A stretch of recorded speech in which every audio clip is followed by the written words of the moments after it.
আপনি কি জানেন চীনের মহাপ্রাচীর আসলে একদিনে বা একজন সম্রাটের সময় তৈরি হয়নি? এর নির্মাণ শুরু হয়েছিল প্রায় ২,০০০ বছরেরও বেশি আগে।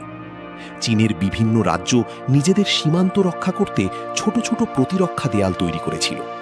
পরে চীন শি হুয়াং বিভিন্ন দেয়ালকে যুক্ত ও সম্প্রসারণের উদ্যোগ নেন।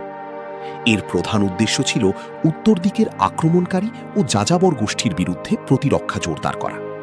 কিন্তু মহাপ্রাচীর শুধু একটি দেয়াল ছিল না, এর সঙ্গে ছিল প্রহরী টাওয়ার, দুর্গ এবং যোগাযোগ ব্যবস্থা।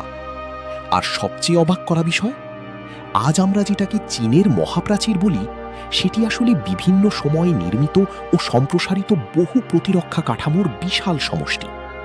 ইতিহাসের এমন অবিশ্বাস্য গল্প জানতে ফলো এবং সাবস্ক্রাইব করুন।